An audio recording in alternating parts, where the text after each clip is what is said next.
فيمن هديت وعافنا فيمن عافيت وتولنا فيمن توليت وبارك لنا فيما أعطيت وقنا واصرف عنا برحمتك شر ما قضيت فإنك تقضي ولا يقضى عليك إنه لا يذل من واليت ولا يعز من عاديت تباركت ربنا وتعاليت فلك الحمد على ما قضيت نستغفرك ونتوب إليك اللهم ارزقنا تلاوة كتابك الكريم على الوجه الذي يرضيك عنا واهدنا به سبل السلام وأخرجنا به من الظلمات إلى النور واجعله حجة لنا لا عليها يا رب العالمين اللهم ارفع لنا به الدرجات وأنقذنا به من الدركات وكفر عنا به السيئات واغفر لنا ولوالدينا ولأزواجنا ولأولادنا ولأقربائنا ولأصدقائنا ولمشائخنا ولمعلمينا ولمن له حق علينا ولجميع المسلمين والمسلمات والمؤمنين والمؤمنات الأحياء منهم والأموات برحمتك يا أرحم الراحمين اللهم اجعلنا أهل القرآن أهلك وخاصتك يا رب العالمين اللهم اجعلنا أهل القرآن أهلك وخاصتك يا رب العالمين بسم الله الرحمن الرحيم إنا لله وإنا إليه راجعون كل نفس ذائقة الموت waxaan joognaa maanta geerida iyo aaska laba marxuum oo dalkan iyo dadkanba wax badan soo qotay allah u xariisto ka hore waa cumar cagta qaalib cumar cagta qaalib qof waloo af soomaali ku hadlaabo oo garanaya dowlado badan iyo aqoonyahan badan oo caalamkeena oo garanaya taariikhdiisu leeyahay dhowr qodob oo kala kooban dad badan oo waxbaray ayaa dalkan wax badan ka tala magac ku yeeshay markii uu ahaa assistant d c kun iyo 960 February markii doorashada la helay ee la gelayay shirkii la geli doono isku dalkana wuxuu ahaa aqoonyahankii ku tariyey waar dib ha loo dhigo raacsanaa ee labada xisbi u kala dab qaaday markii uu shaqeeyey uu magaalada Hargeysa ka ahaa dhisay koobiga xeekina wuxuu ahaa ninkii ugu horeeyay ee dib jirku loo sameeyo ee sakada la dib jir la sameeyay markii Moscow loo magacaabay ee sarkaalka hoose xogayaha ka ahaa qaladii Moscow ee uu qayb ka ahaa safiirkana wuxuu ahaa dadkii diyaariyay daraafka Cabdirashiid Dooriye ciidamada ay nasiya kolkii dambena wuxuu adisabo safiir ka ahaa safiirkii adisabo in badan ku raagay oo ahay marka colaada ugu weyn halkii dhex taagay Soomaaliya iyo Soomaali oo dhan waxa soo ku hadlo oo dhan iyo Ethiopia Omar Arthur wuxuu ahaa ninkii jabiyay bartakoolkii xabashada boqortooyada ee marka gaal iyo islaam iyo carabba ay u tagaan boqor Xayr Salaase ay madaxooda u dhigtay ninkii inuu ahaa diinta yahay oo golay ee bartakoolkii Xayr Salaase ee afarta sano soo jabiyay markii uu safaaradda ka yimid laba goor buu tartan galo oo ahaa ninkii sameeyay xisbigii ubax afariixdii kolkii dambe waxaa ninkii doorashada ku soo baxay 60kii عمر عرتي وحوها دولتي كعانكا dalka ku qashatay xooga ee militarigu ragii uu ka maarmi waayey ee markaa ahaa aqoonyahaankii labeentii Soomaaliya oo dhan oo ku ahaa isagu oo ka mid ahaa Silaayo oo ka mid ahaa Axmed Sheekh Arafta loogu yeeray Maxamed Sheekh Arafta loogu magac bixiyay oo ka mid ahaa Ibrahim Miyaag Samatar rag badan oo dadkii aqoonyahanka ahaa ee nadaafadda ee tanziiha maamulka yaqaan uu ka mid ahaa weliba macallin wadahay oday wahaa Cumar Carte xusuustiisa waxa ugu weyn kacaankii Siyaad Barre dalka ninkii ku hanuuniyay caalamka oo dhan ee ogoleysiyay wahaa bari iyo galbeedba shirkii 47 ee Afrika lagu qabto gudoomiye ku noqday Siyaad Barre ninkii keenay uu ahaa ee hogaamiyaha ka ahaa ninkii jaamacadda carabta ogoleysiyay wahaa inay Soomaali ka mid noqoto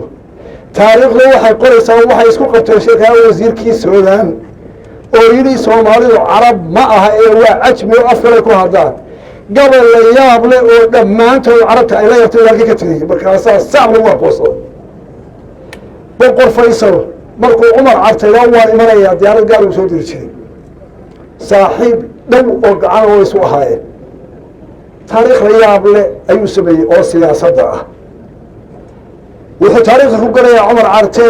markii Siyaad Barre ka leexday majarihii dawladda ee Soomaali wuxuu taraayay ee dawladda hagaagsan oo leexday wuxuu hormood ka ahaa isaga iyo Ismaaciil Cali Abukar ku xigeenkii asaha ragii yiri waar joog waad qadatay dalka takada Siyaad Barre Ismaaciil Cumar Carte Ismaaciil Cali Abukar waxa ninkii gudaha u hanuuniyay ee 7 sano 6 sanadood u hayay wasaaradda warfaafinta iyo ciidanka ee dhammaan dadka maskaxdooda kacaanka u hanuuniyay iyagu markaa niyad saafiya la wada kagii la midka ahaa ee dhammaantood meegaanka ee Silaayo ee hebel markii wax la galay ugu odaysanaa ayaa is hortaagay darajada ugu xigay oo warkada habeen buu ciidanka koonfur casab fariidowdiiba 7 sano ay soo sharu galiyay 20 jir markii Hargeysa uu garaacay ee gurigii Cumar Carte iyo ka ku xigo kii Maxamed Xaatulaan ciyaar iyo ka ku xigo oo kii Xasan Bakay saddex labar uu ka wasamay ayuu leeyahay diiku xukumo iyagoo kaliya ku xigo 7 wasiir baa loo xiray shantii kale lama keenin maxkamadda laba iyo aqoonyahan 7 isku qorayihiin baa la keenay isku raasiin ina dusaa kamid oo nool waxa kamid ah bahalka ilmaha injineerki sarabaan waxa kamid ah saraakiish baa kamid ah waxa kamid ah qaar reer biyo magaalada oo Allah u naxariisto waxa kamid ah hoosu jeed oo askari ahaan wargiina Hargeysa arag oo soo xiray xabsigii markii dilkii Hargeysa la dumiyay ee dagaalkii adkaaday ee gaariga Islaam baarka Hargeysa wax ku dhacay ayaa laga sii daayay dad badan uu saamaxay musaamaxir tagba u rushay dagaal yadig bal sii daayay sababta ka helo markii la sii daayay Cumar Carte boqolkii manifestada way ga tagay waxa la yiri maanta Soomaali wax kasta go'aan ka maarteen noqo ra'iisul wasaare arrin qaraar baahay ninkii Silaayo oo guddiisa loo simay oo dadkiisa qaxay loo diray oo kuwan ku socaya inta maanta halkaa xamay iyo koonfurka wadaysa ayaa boqol hirga u tagay oo Cumar maanta taariikhdaadii maanta lagu gutay ra'iisul wasaare ku qabtay wala dhageysan waay maxay dawladdaas u duntay Cumar dhageysan waay Cumar markii ciidamadii jabhadu ay dalka soo galeen uu taliyay si xasuuq u yaraado sidaba shaw u yaraato si ciidamada dalka soo qadashana wuxuu ciidamada jabhadaha soo galay Somaliland ee sare hubka loo dhiibay SSDF na loo dhiibay gobolka ee Puntland maanta jirtay inta kale USB cadihubka loo dhiibay oo hubka shicibku gacanta ku hayaan lagu wareejiyay jabhadaha iyaga laga xaalad loo markaa iyaga soo maxaa ka dhacay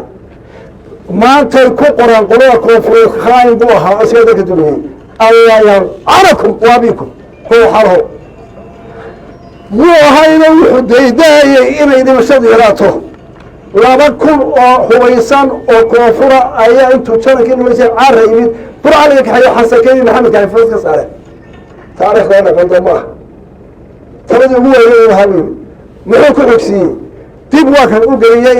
meesha la yidhaahdo baalka youtube-ka ku jira uu leeyahay markii talada dilay ay dhowr batay taa nabad gashay inuu wala meesha ku noqday somaliland wax ka dhisaya waa kii yimid 93 gari ka iska sharaxay halka maxaa cumar casad dil loo xukumay asalan baad samaynaysan baa isaga ismaal carab bukhara kiiska lagu qaaday asalan wax ka soo sameeyay u dilay